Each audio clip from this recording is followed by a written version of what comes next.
Oh, Ben's black. Ben is fully obscured. hidden behind one small Starbucks coffee. That's spitting. No, I had not doing a that. coffee for the first time ever today. Oh This is no! lovely. Yeah, it was terrifying for everyone involved. We have to disguise the fact that it's coffee as best we can. No. Well, generally any iced coffee from Dunkin' Donuts with a flavor in it will do it. So, like, if you get, or you get like a Frappuccino from Starbucks if you're gonna go the Starbucks route. The Frappuccinos are very good. I have been told that people who don't like coffee tend to like iced coffees. I hate them, but That's why I keep If suggesting I'm iced going coffees. for energy, I need warm drinks. I've seen you drink Monster.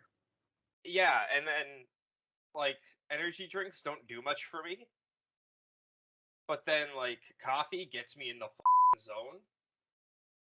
And my one coworker was like, "Well, yeah, but you drink black tea all the time." I'm like, "Are you saying coffee is in any way comparable to black tea?" He's like, "Yeah, sure. They both have caffeine." I'm like, "You don't know what caffeine levels are, dude." It's like comparing tea to iced tea. It's not the same thing, and in fact, one is way worse for you. I mean, not really. Iced tea is way, way worse for you. If I'm getting iced tea, I will brew my tea and ice it. Ben, Or just Back cold in brew my that day, I bitch. used to walk uphill 5 miles to get my tea to bring home and ice. Nah, I'm a tea snob. Just out here buying iced tea at Walmart? Absolutely not. Ben has a It's little. my own tea. He has like a moonshine shrine somewhere in the woods, but it's not moonshine. It's just the creation of iced tea somewhere out there in the middle of the woods. It's like maybe this is a specific me thing, but it's like when you were a teenager and you wanted to hide your hard liquor, so you would dig a hole in the ground during the winter and just put it in there and come back when you needed dug a it. hole. I put it out in the railroad tracks behind my mom's house. Because there was woods where we'd smoke our pot, we put it in a hole in the ground. Yeah. God, my childhood is so boring. Bond over being teenage shitheads. Did anyone else also weirdly just find porn in a tree in the woods? No, I didn't have that experience. I need that sentence one more time, Chris. Just find porn in a tree in the woods, you know? Okay. Like someone leaves like a porn magazine or two in like a stump in the woods. This is like where you hang out as like a teenager. Conundrum. This is a conundrum because now I have to ask the question: what do you do if you find porn in a tree in the woods? What did you do? We looked at it, we were confused, we went, why is there porn in this tree? And then we left like civilized human beings. What do you mean, what did I do? Well, I mean, like, there's three kinds of people. There's the person who will see that and just go, I don't want to know what's going on with that, and leave. There's the person that'll look through it and say, this is untrustworthy, and keep it. And there's the person that just straight up steals it without ever thinking, why is this porn in this tree in these woods? Is it considered stealing if it's just in the middle of the woods in a tree? No, but the also tree it has seems ownership like of the pornography in that moment, so I suppose you're stealing from the tree. I stole porn from the trees. Stole porn from a tree. They got pretty restless when the Entwives were gone. For all my Lord of the Rings nerds out there. I speak to the trees. They seem weirdly into their porn. I speak for the trees, and they're really pissed off that people keep stealing their porn. The Lorax is the I am the Lorax. I speak for the trees. And for some reason, they want their porn back. Jay, roll the intro. Save us from this hell, please.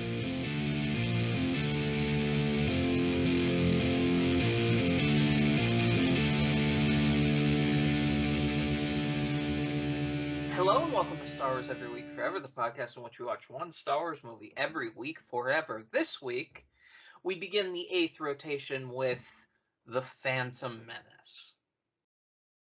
Ben, how was your watch? I straight up did not want a Star Wars this week. Yeah.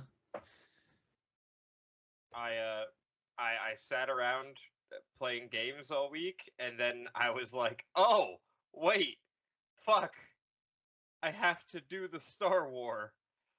And frantically, the day we were supposed to record, I sat down and got through the movie. We are recording on a Monday, which means it was very narrow. Oh, we never do weeknights. We've done 2 weeknights in the last month, which is strange as shit. Chris, how was your watch? My watch was less than ideal, but you know, I had a good time.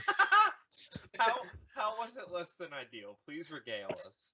I mean, listen, when you watch Star Wars The Phantom Menace and somehow it perfectly syncs up where the pod race starts and you begin to multiple things happened. So this is going to be a long one. So I was on a flight and I decided, let me watch this on a flight. That's it's gonna be a good idea. So watched it on a flight, and the edible I took pre-flight to help calm my nerves. You know, everyone's regimented Yeah. pre-flight edible. Yeah, I'm like, I'm gonna be flying. Pending. This is a good time for this edible. Really, they should give you a complimentary edible if you're flying. Yeah, especially if you're flying Delta Airlines. You know, that Delta fake Airlines. airline. Everybody agrees this is fucking awful. Yeah. So my edible began to really start to kick in. This was like a 3-hour flight. Right around the time that the pod race was really beginning in earnest.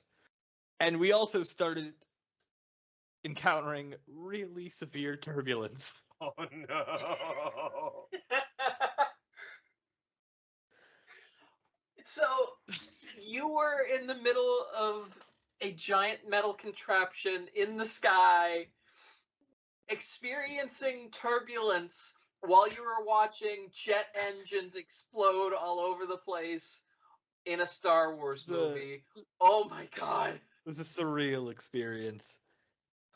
It's a surreal fucking experience.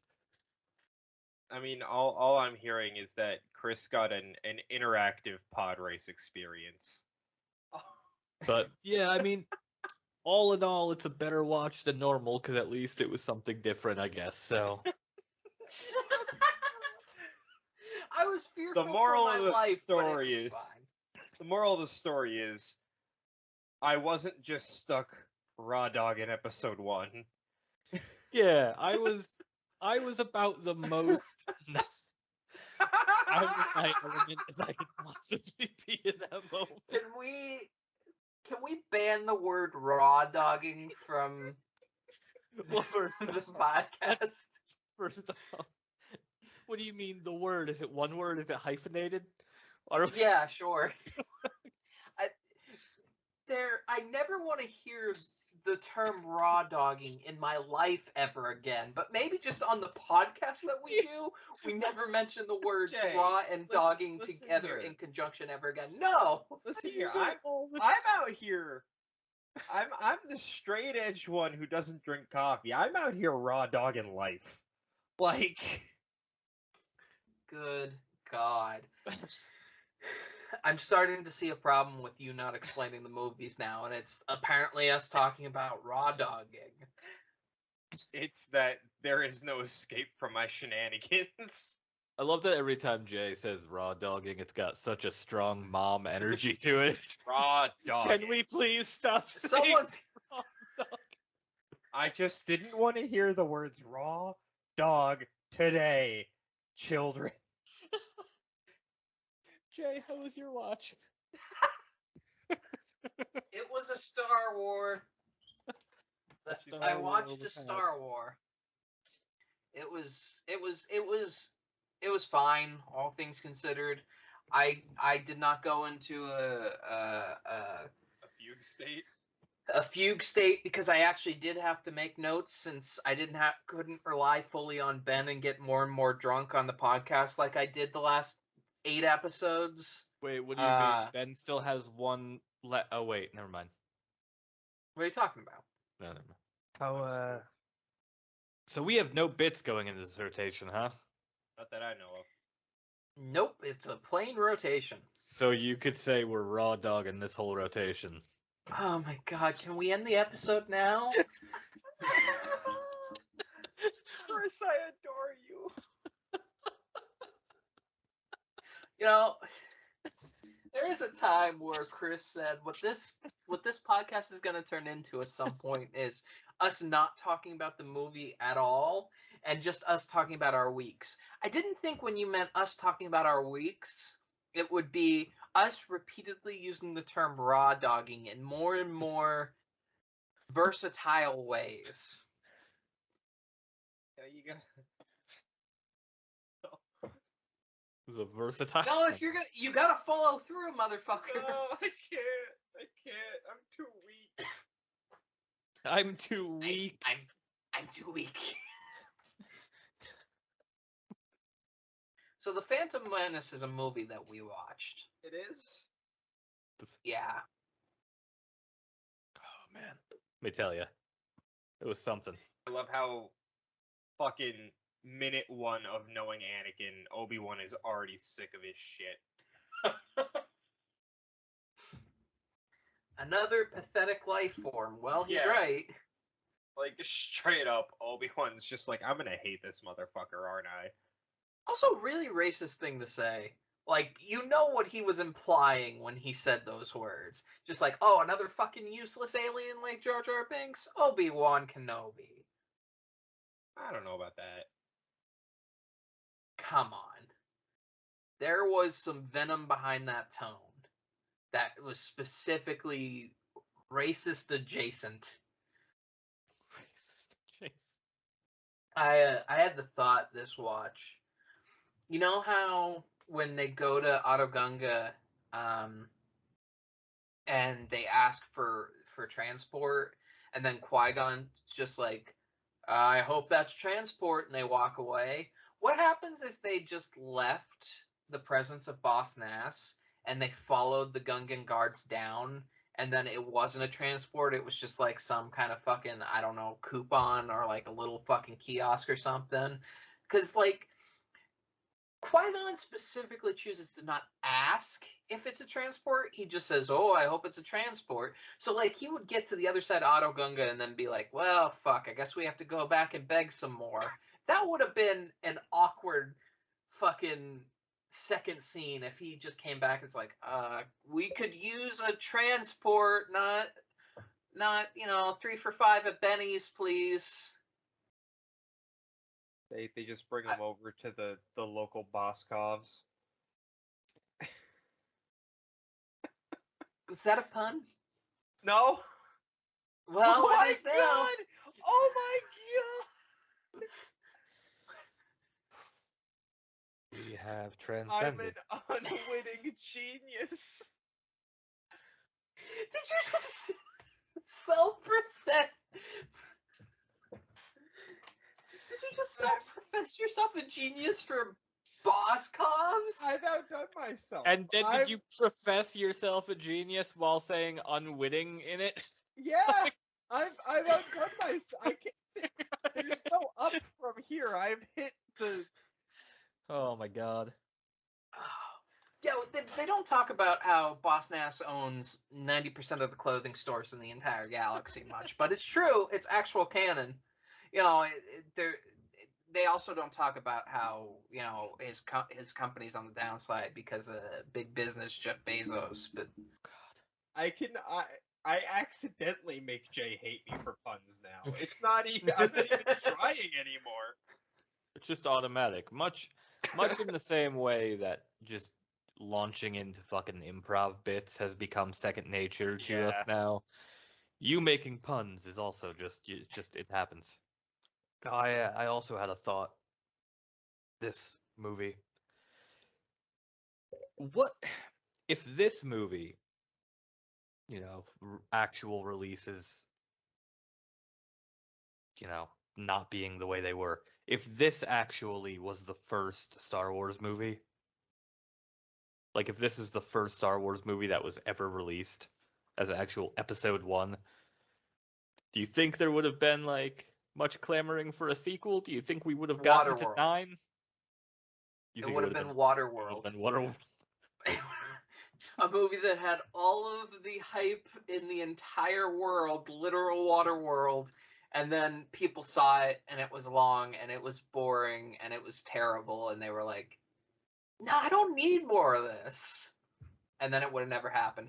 At best, it would have been James Cameron's Avatar, where thousands of people would have gone to see it, and then they would have been like, oh, this was a great movie. And then 6 months later, they were like, yeah, it's not good. And then George Lucas would spend the next 35 years trying to come up with a sequel that would never be released. And then like a decade or so later, someone on a weird Star Wars podcast goes, like James Cameron's Avatar, and someone else on that podcast goes, oh yeah, that's a movie that existed. It exists. Well, I just watched the Gus Johnson 2073 bit where he's still pitching Avatar 2. So it's fresh in the mind. Otherwise, I never would have thought of it. Okay, how long have they been promising that sequel? Pretty much since it came out. And by they, we mean James Cameron. Although apparently they're making a video game for it, so good for them, I guess. I mean, listen, there was already a James Cameron's Avatar video game, and it was terrible. Thank you very much. I didn't even know there was a video game for it. I think the real question that everyone is asking is, how are they going to up the sex scene from the previous Avatar movie in the sequel? All I remember from seeing James Cameron's Avatar is watching it in 3D because my friend insisted in watching it in 3D, despite the fact that I said that I would probably get sick if we did, and I barfed at least once, possibly twice. I barfed later in the night, and I still blame that on the 3D, but I barfed in the bathroom once during. So we got out of it. My friend was like, that was a good movie. I'm like, I have a personal grudge against this movie now. I barfed because of the 3D.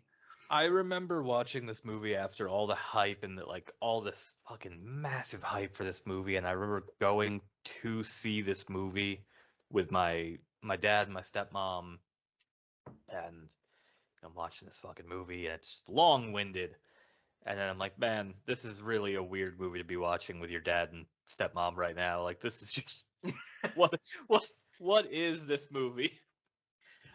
Avatar is like the critiques of Blade Runner when it came out, the movie, except the critiques are justified rather than not being justified when Blade Runner came out.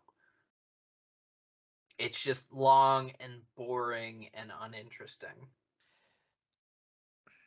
Avatar is like the Cyberpunk 2077 of movies.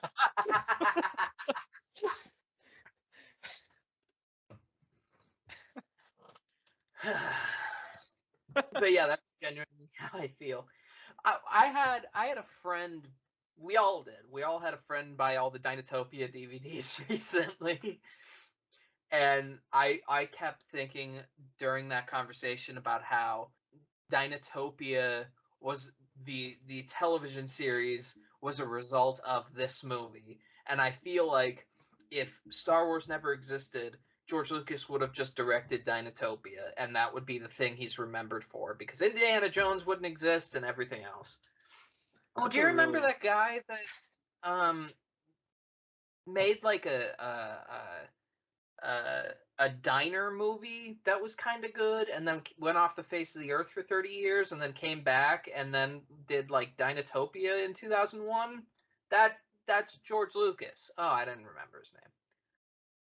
You imagine just like, because what would have inevitably happened there is like we'd have Dinotopia's George Lucas would be one of those directors that never did anything else and randomly does like an MCU movie or something. That makes sense, yeah. Oh God, a George Lucas MCU movie. Welcome to George on. Lucas's Guardians of the Galaxy 4. Okay, yeah, what would be the worst thing that George Lucas could possibly do in the MCU? Guardians of the Galaxy. No, like I would see that. I would see that. Yeah, but like That would be that's just setting him George up for Lucas's failure. 'Cause, X-Men. like, Oh God, no! Oh God, no! No! oh, it gets better the longer you think about it. Oh God, no! You know what? No, you know what? I can envision George Lucas's X-Men because it already happened. We already got George Lucas's X-Men, and it was the original X-Men releases. You know, you're not wrong. That now that I sit here and think about it, other than not making fun of superhero costumes, that literally would have been George Lucas's. Yeah, I mean, hey, Ray Park is in both, so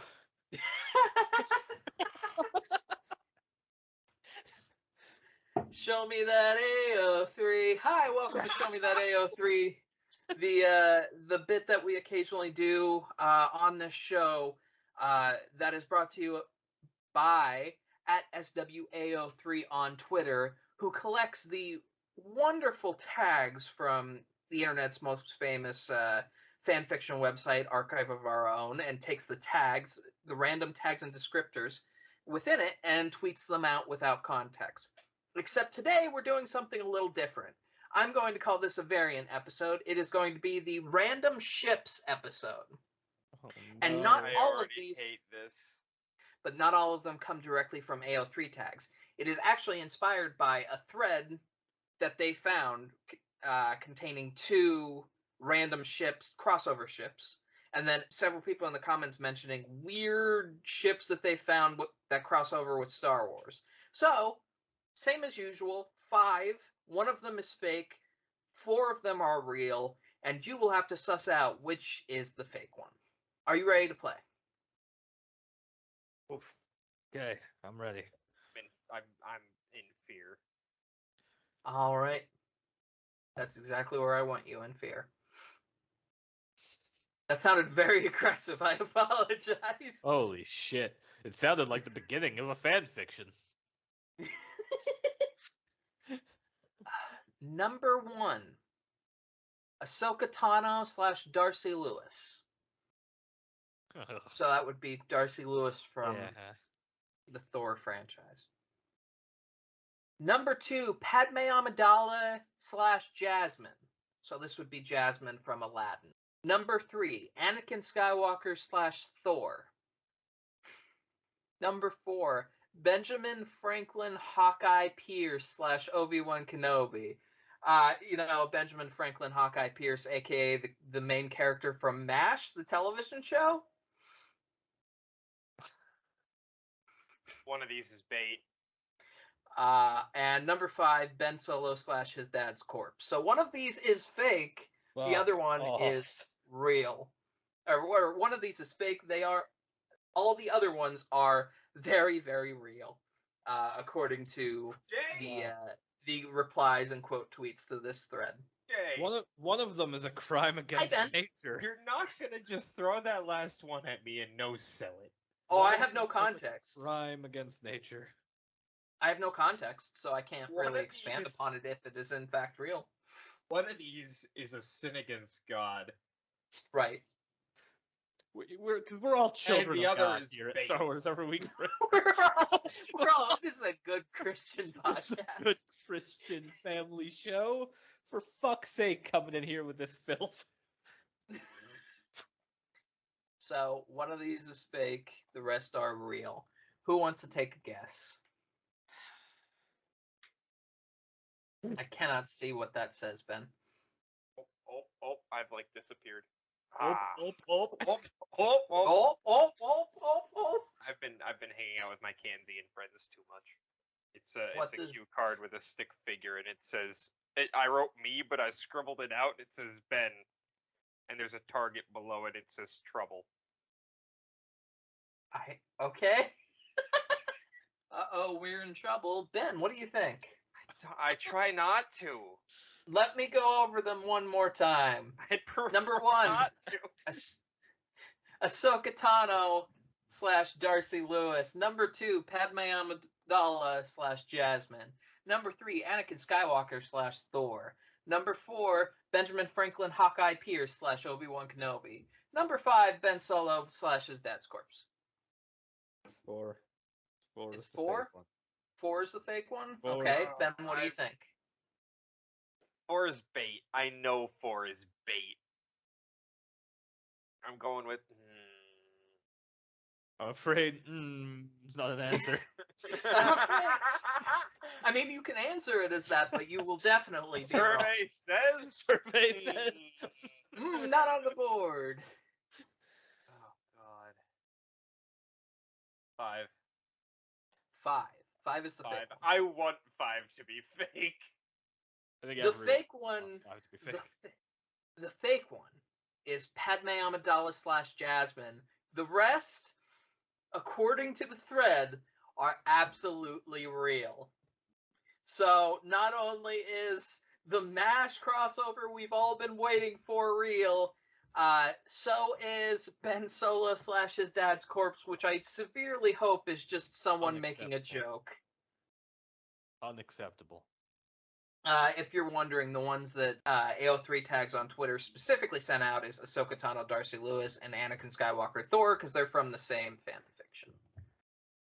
Which are 2 totally normal ones, which is why I went with the normal one, because when I found the last 2, I'm like, okay, that's more than enough. They're going to think one of those 2 is fake.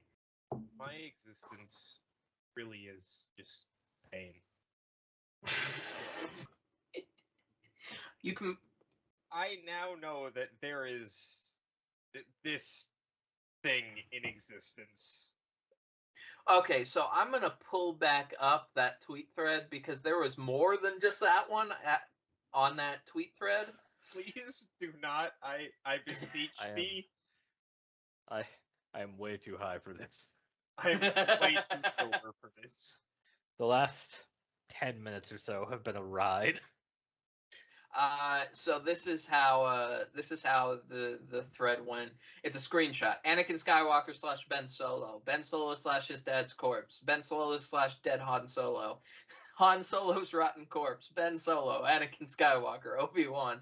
So like I can't tell based on this if that person's just being aggressive towards Han Solo, or if a sin against God was being committed in that specific fan fiction. Nor will I ever find out, because I don't want to know. This fucking movie, dude.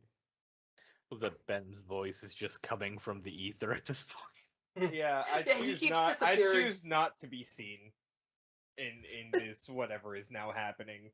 Just melancholy Hello. Ben voice from off screen. Hello, everyone. Ben from off screen here. Well, This fucking movie, Ben. This fucking movie, dude. It's just like this movie serves. This No movie purpose? serves no purpose. Yeah. listen. It how serves one else- purpose, but I already brought that up. The purpose that this movie serves is to introduce us to the Gungans, the most important people in all of Star Wars. Listen here, Christopher. Listen here, Ben. Ben who can barely see on screen. His hand just appears from out of the ether. Because his room is so dark that the Skype background is trying to convince itself that that he is non-existent. My room is also 90% boxes for the last month. You know, we talk a lot about Palpatine and how great Palpatine is because he's so campy, and we've even talked a little bit about how Snoke is wonderfully campy as well. Why don't we give Sebulba the credit he deserves to being the most over-the-top villain humanly possible? This guy is literally twirling his skin mustache most of the scenes in this movie. The man puts a bomb inside of a kid's pod racer. This guy is 1920s silent movie villain down to his very core, and we have not talked about him pretty much at all. Sebulba really is the Saturday morning cartoon villain. Yeah. He's Team Rocket and like if you take Team Rocket and combine them with like a really aggressive villain that kind of murders people, and you put them together, that's what he is, because he's incompetent and also murderous. Jay, This guy is just that like is- Jay, he puts a bomb inside of a pod racer, can and I then tell you though? gives an evil laugh. Can I tell you though? I think incompetent / murder might be my favorite type of villain. Because if it's not just pure chaos, I don't know what is. He's Wile E. Coyote. Oh my god, I want a cartoon that's just young Anakin Skywalker and Sebulba is Wile E. Coyote now. Oh my god, Disney Plus, please. Disney Plus, please. Disney Plus, please. that's gonna be a Star Wars Visions episode down the line. Trying to think of a funny way to spin off Downtime Darth. Is it just Little Annie? Little Annie. No. Little Annie. I do not Little accept. We've made too many Young Sheldon jokes on this podcast, and this is dangerously close to that. I do not accept. I've had to make two edits. Y'all, I have had to make 2 edits regarding Young Sheldon in my life. That is too many edits. I mean, we Plus could whatever always one's just on the give you screen right another. I mean, we could always just give you another burning hammer down the reactor. I'll take a million burning hammers over another Young Sheldon. Not one more Young Sheldon, because now I've Listen, done 3. Do you can see on I- the screen, YouTube watchers? Can I tell you something? I would take a million real burning hammers to never experience Young Sheldon. I've never experienced Young Sheldon. I've seen like 3 episodes of The Big Bang Theory, but God, have I spent an ungodly amount of time looking for the fucking font for Young Sheldon. Now seems like a good time to bring up, Jay, how's it feel to be on rotation 8 of this? Because the last couple of minutes have been you explaining things that no normal person ever has to think about, like trying to track down the font for Young Sheldon. At least once a week or twice in 1 week, depending on if I take a break. I'm never more than 2 episodes behind.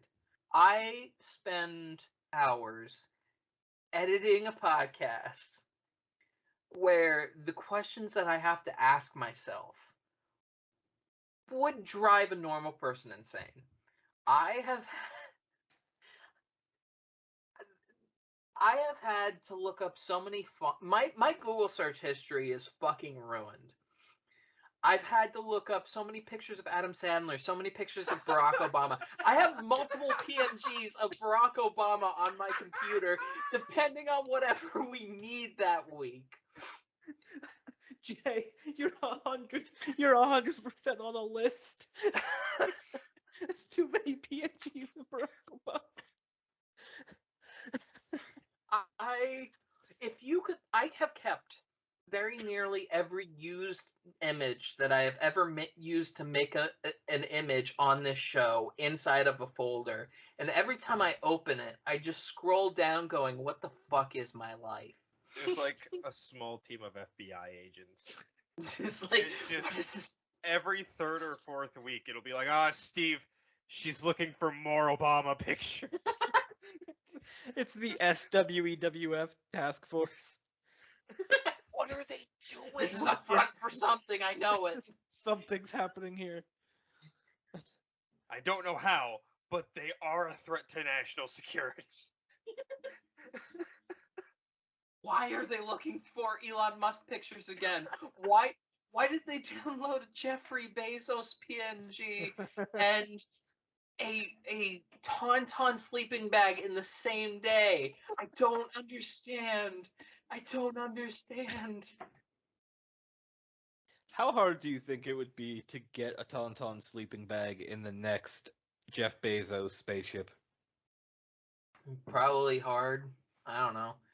I think you could probably talk Jeffrey. No, you couldn't talk Jeffrey Bezos into it. You could absolutely talk Elon Musk into it, requiring that you would want to talk to either one of them in your lifetime, which I do not really. Elon Musk is so self-obsessed that he put his own car into space and did not accept the repercussions of where that thing's going to land someday. Like, the human race could not exist anymore, and that thing could crash into something. I will. I mean, I highly doubt it will. To be It honest. will eventually make land somewhere. Well, yeah, but fuck is Or space go into a empty, gas dude. giant, or be crushed to pieces in an asteroid field. if But it if will one hit day, something eventually. if one day Elon Musk is crushed by his own Tesla, plummeting from space, I will. I mean, that's it. We live in a. We live.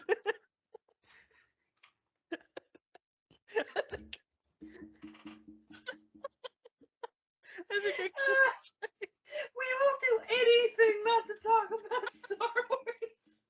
We will do anything. I might pass out. This is it. This is This it. is it. This is the natural conclusion to the podcast. We Talking all about died Elon laughing. Musk.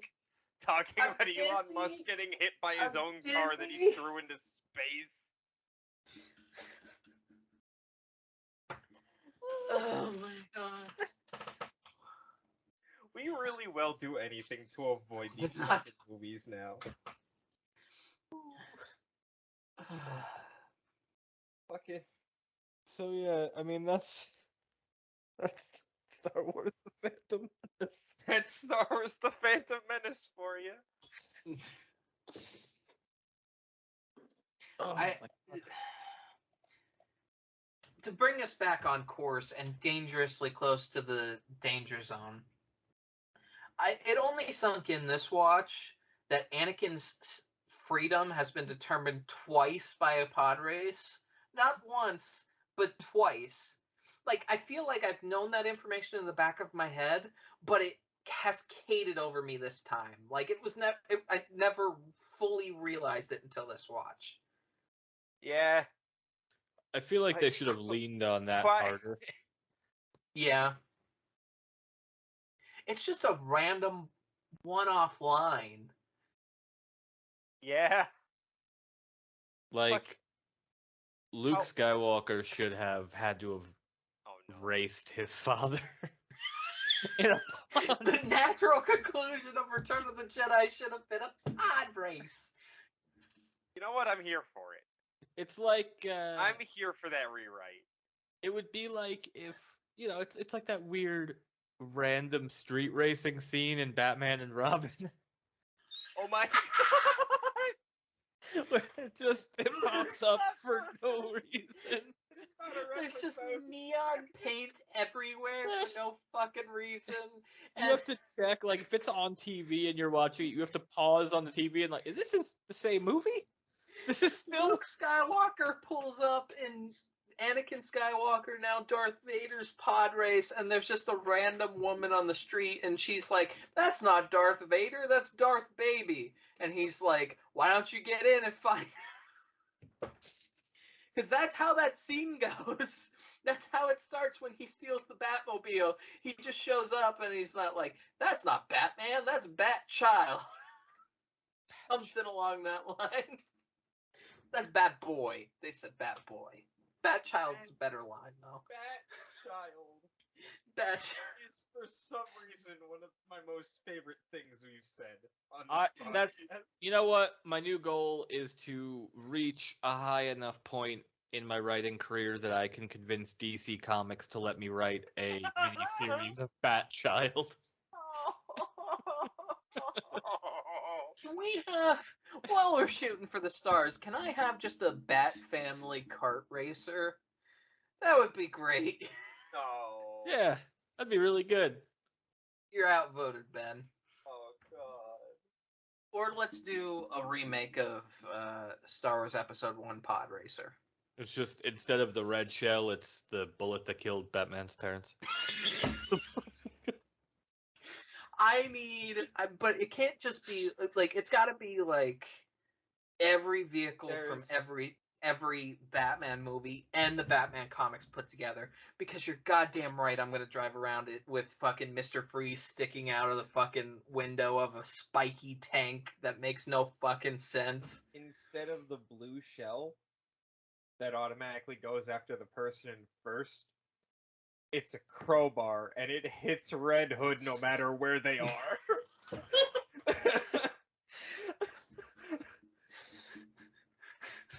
Welcome. Just fucking crowbar out of nowhere right into Jason Todd. This is much like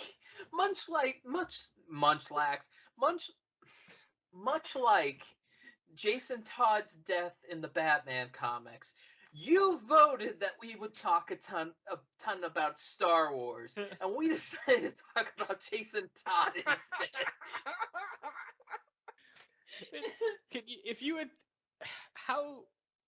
How likely do you think someone would find it if you told them that we started pitching a Bat Family kart racing game on our Star Wars podcast? They would not be surprised.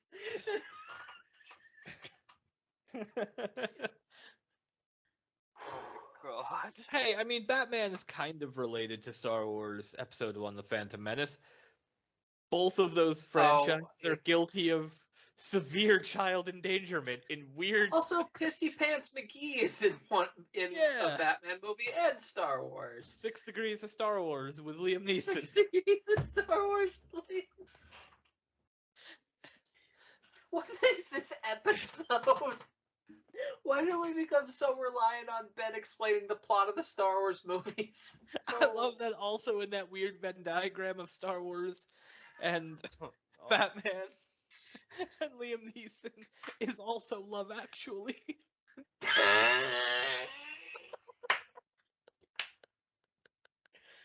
gonna fucking die. I'm gonna have a heart attack.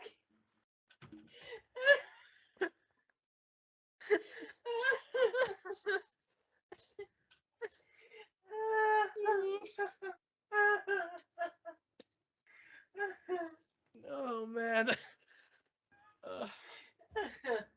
All right. Okay. What? Hold on. What the fuck is Love Actually? Oh, Ben, it's like one of my favorite movies. No, here we go again. No, genuinely. We can't genuinely talk about it's my Love favorite Actually. movie. We can't talk. And it's almost the holiday season, so it's almost time to watch it again. Ah, shit. I mean, here it we is go almost again. the holiday season Yeah. when this comes out. We can't talk about Love Actually. We can't talk about Love Actually. We can't talk. Keira Knightley is also in Love Actually. It's a Venn not a Venn diagram. diagram. It's a circle. Everything goes back to Star Wars. Yeah, it's a great movie. Bill Nye. Okay. Bill Nye is also in it. Not Wait. that one.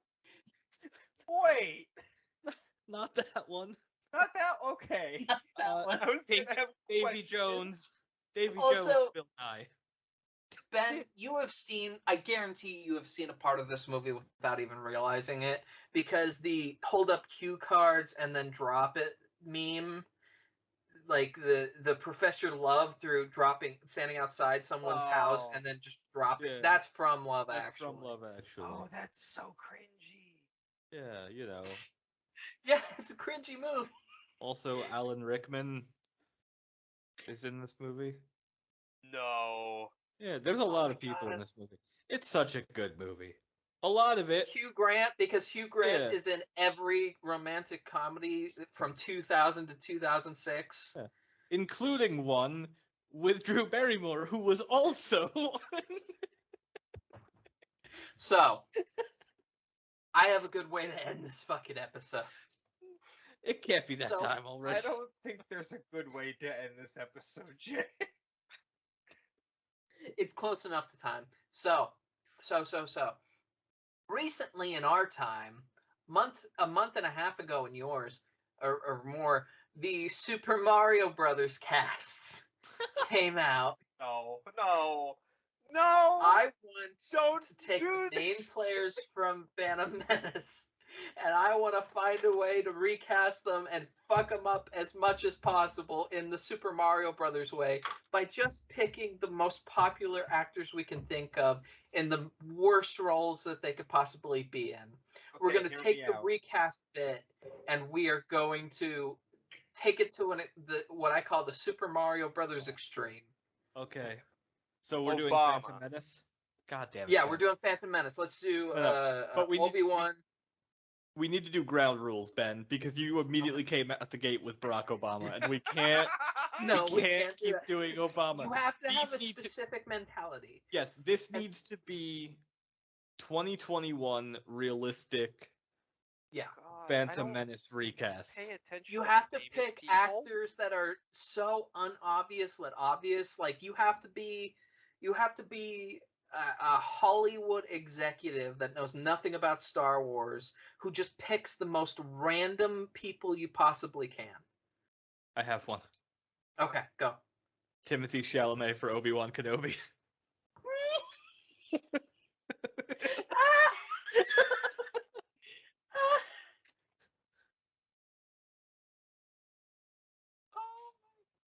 The worst part is, like, I could see. Also, Oscar Isaac as Qui-Gon Jinn. That makes sense. Yeah, that would be something that they would do. Absolutely 1,000%. Who? Okay, let me think.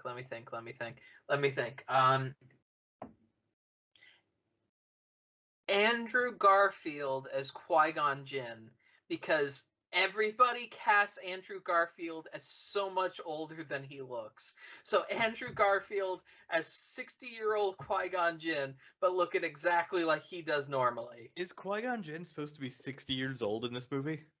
Well, he's supposed to be considerably older than Obi-Wan, so I would put Yeah. him late 40s, early 50s. Okay. Also, he was trained by Count Dooku, and Count Dooku's like legitimately in his 70s, and Count Dooku didn't have a gray in his hair when he trained Qui-Gon, so. The worst part is, I could see our first offer, our Obi-Wan Kenobi for an Anakin, just by the way he looks. I'm not very familiar with him. I know who he is, but like he could be an Anakin Skywalker, but That's would what be not good for this game. If I was casting for Attack of the Clones, Timothy Chalamet would be my first choice for Anakin Skywalker in 2021 terms. I feel like Natalie Portman would still get Padme Amidala, but it would make no sense based on what we know about her as an actor now, based on what she was at 18 when she was signed onto the franchise. Like, it was a great casting then. It would be a terrible casting now. Who would voice Jar Jar Binks? Oh fuck, this one's really fun actually. Danny Kevin DeVito. Hart. Kevin Hart. You know what? You're right. It would be Kevin. You know what? You're absolutely right. If a Hollywood executive with nothing but money in their eyes, knowing nothing about Star Wars, looked at this cast, they would absolutely cast Kevin Hart as Jar Jar Binks. You are absolutely right. I don't know why I questioned it even for a minute. So there you go.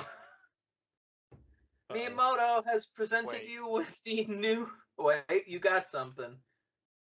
Who do we have as Qui-Gon? Andrew Garfield. Well, we're just pitching multiple things, so go for it. Yeah, go ahead. Bill Murray. As Qui-Gon? Yes. Oh my god, that would be amazing. I mean, it would not be what a Hollywood executive did.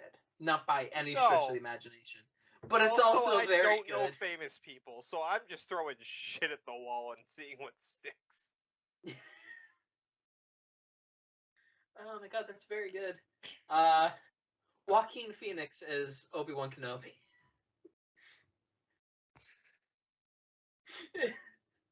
I want to get Matt Damon in there somewhere.